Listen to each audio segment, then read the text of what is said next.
নামাজের প্রত্যেক রাকাতে আউযুবিল্লাহ বিসমিল্লাহ পড়তে হবে কিনা? মহিলাদের পর্দা করার ক্ষেত্রে মুখ ঢাকা কতটুকু জরুরি? কোনো ব্যক্তি মারা গেলে তার পক্ষ থেকে তার ছেলে কারো কাছে ক্ষমা চাইলে ওই ব্যক্তির ক্ষমা না করে, তাহলে তা মারা যাওয়া ব্যক্তির কি হবে? স্বামী মারা গেলে স্ত্রীর নাকের দুল, কানের দুল, হাতের বালা খুলে ফেলতে হবে নাকি পড়তে পারবে?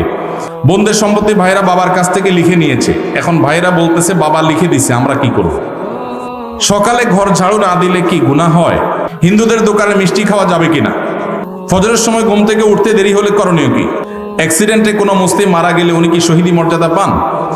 আমি প্রবাসী ব্যাংক থেকে লোন নিয়ে বিল্ডিং করতে চাই, এটা করা যাবে কিনা? যারা মাসিক বেতনে কর্ম করে তাদের নির্দিষ্ট একটা সময় থাকে, যেমন 10টা থেকে 5টা অফিসিয়াল টাইম। সে যদি ব্যক্তিগত কাজে অফিসে পরে আসে বা আগে চলে যায়, তাহলে সেক্ষেত্রে বেতন নেওয়াটা কতটুকু হালাল হবে?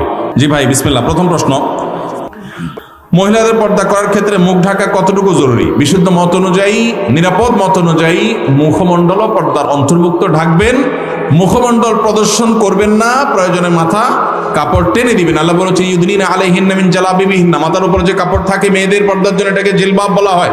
আল্লাহ বলেছেন এই জালাবিব তারা মেয়েরা টেনে দিবে। এই যে টেনে দিতে বলছে, এটা কেন? এটাই তো মুখাবয়বকে ঢাকার জন্য। আম্মাজান আয়েশা রাদিয়াল্লাহু তাআলা বলেছেন, হজের সময় আমি যখন নবী সাল্লাল্লাহু আলাইহি ওয়াসাল্লামের সাথে হজ করেছি, সেই বছর আমি ইহরামরত অবস্থায় মেয়েদের জন্য মুখ উন্মুক্ত রাখতাম। যখনই কোনো পুরুষ চোখের এরিয়াতে চলে আসতো, তখন আমি কাপড় টেনে দিতাম। এখান থেকে বোঝা যায় তারাও মেয়েদের চেহারার পর্দা করতেন। এটাই হলো অধিকতর বিশুদ্ধ এবং অধিকতর আপনার নিরাপদ মত। এই জন্য বোনরা পর্দা যখন করবেন, মুখমণ্ডলও ঢাকার চেষ্টা করবেন, সেটা হবে এই ক্লাসের পর্দা। যারা সেটা করতে পারছেন না, অন্তত শুরুটা করেছেন, অবশ্যই তাদেরকে আমরা অ্যাপ্রিসিয়েট করব। আমি প্রবাসী ব্যাংক থেকে লোন নিয়ে বিল্ডিং করতে চাই, এটা করা যাবে কিনা? বিষয়টা আমার জানা খুব দরকার। আপনি কি প্রবাসী ব্যাংক থেকে নিবেন, না দেশি ব্যাংক থেকে নিবেন, না অন্য কোন নামের ব্যাংক থেকে নিবেন, সেটা বিষয় না। বিষয় হলো সুদভিত্তিক লোন নিলে সেটা হারাম। কোন ব্যাংক থেকে নিচ্ছেন সেটা ম্যাটার না। ব্যাংক থেকে যদি সুদভিত্তিক লোন নেন, সেটা কি হারাম। আপনি বাড়ি করার জন্য সুদভিত্তিক লোন নিয়ে সেটা হারাম হবে। প্রয়োজনে আপনি ভাড়া বাড়িতে থাকবেন, কুড়ের ঘরে থাকবেন, কিন্তু হারামে জড়াবেন না। আল্লাহ আমাদেরকে বুঝদান করুক। বেশিরভাগ গ্রামে শহরে এখন মানুষ কথায় কথায় সুদের কারবার করে। সুদ যে কত ভয়াবহ! আল্লাহ তাআলা সুদের কারবারকারীকে যুদ্ধের ঘোষণা দিয়েছেন, যুদ্ধের ঘোষণা। ফাআযানু বিহারবিন মিনাল্লাহি ওয়া রাসূলিহি, ভয়ঙ্কর ব্যাপার। কিন্তু গোটা পৃথিবীর অর্থনীতি দাঁড়িয়ে আছে সুদের উপরে। অনেক দীর্ঘ আলোচনা দরকার, আমার হাতে সময় নেই। আমি গোটা পৃথিবীর সংশোধনের দায়িত্ব নেই নাই, আমি আমার দায়িত্ব নিয়েছি। আল্লাহ আমাকে আমার সময় জিজ্ঞাসা করবে, এজন্য আমি সুদের কারবার করবো না ইনশাআল্লাহ।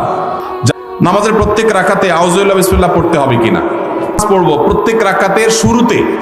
আমরা যখন সূরা ফাতিহা পড়বো, অন্য সূরা মিলাবো, এই সূরা ফাতিহার শুরুতে আউযুবিল্লাহি মিনাশ শাইতানির রাজিম, বিসমিল্লাহির রহমানির রহিম দুইটাই পড়ে তারপরে সূরা ফাতিহা পাঠ করতে হবে। এটা সুন্নাত প্রত্যেক রাকাতে। আর সূরা ফাতিহার পরে যখন আরেকটা সূরা মিলাবো, তখন কি বলতে হবে? বিসমিল্লাহির রহমানির রহিম পড়তে হবে। পড়ে আপনি নামাজ শেষ করবেন। এটা হলো সুন্নাহ। কোনো কারণে যদি ছুটে যায়, নামাজ হয়ে যাবে, কিন্তু শুরুতে আউযু বিসমিল্লাহ দুইটা, আর সূরা মিলানোর শুরুতে শুধু বিসমিল্লাহ, এটা পড়া কি সুন্নাত। সকালে ঘর ঝাড়ু না দিলে কি গুনাহ হয়? না ভাই, ঘর ঝাড়ু না দিলে কোনো গুনাহ হয় না। এগুলো কুসংস্কারের কথা। আগের যুগের মানুষরা নিজের বৌমা, পোলাপান এগুলাকে সোজা রাখার জন্য অনেক জাল হাদিস বানাইতো। এটা সেরকমই একটা। ধরেন বৌমাদেরকে দড়ির উপর রাখার জন্য একটা জাল হাদিস বানাই দিল, সকালে ঘর ঝাড়ু না দিলে গুনাহ হয়। এবার বৌমা সকালে উঠা ঘর ঝাড়ু দিবেই দিবে। তো আল্লাহর নামে, নবীর নামে মিথ্যাচার, এগুলা করা উচিত না। ঘর ঝাড়ু দিলেন কি না দিলেন, এর সাথে গুনাহের কোনো সম্পর্ক না। তবে হ্যাঁ, বাসাবাড়ি পরিচ্ছন্ন রাখা উচিত, সেটা সকালে হোক আর বিকালে হোক। ফজরের সময় ঘুম থেকে উঠতে দেরি হলে করণীয় কি?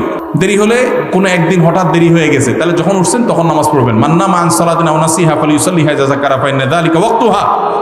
কোনো কারণে একদিন মিস হয়ে গেছে, কিন্তু ডেইলি আপনি সকাল 7টা বাজে উঠে ফজর নামাজ পড়েন, মায়ের একটাও নিচে পড়বে না। স্বামী মারা গেলে স্ত্রীর নাকের দুল, কানের দুল, হাতের বালা খুলে ফেলতে হবে নাকি পড়তে পারবে?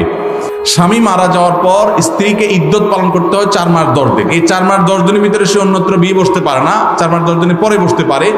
যেই ঘরে থাকে সেই ঘরে, ঘরে বলতে কোনো রুমের ভিতরে না, যে বাড়িতে থাকে ওই বাড়ির চৌহদ্দির মধ্যে থাকেন। দূর দূরান্তে ডাক্তার দেখানো বিশেষ প্রয়োজন ছাড়া বাহিরে যাবেন না, সাজগোজ করবেন না।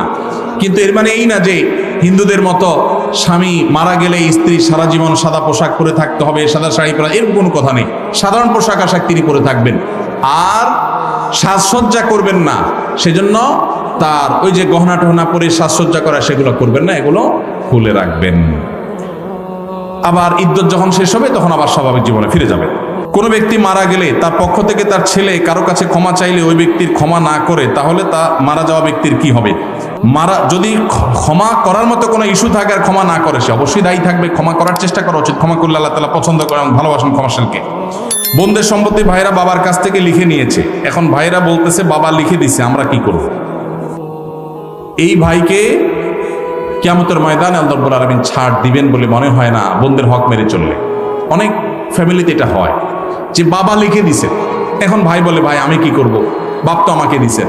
আপনি কি করবেন? খুব সোজা অঙ্ক, আপনাকে বাপ দিয়া ভুল করছেন, আপনি এখন সেটা ব্যাগ দিবেন, বাস শেষ। আপনারে ব্যাগ দিতে তো কেউ নিষেধ করে নাই।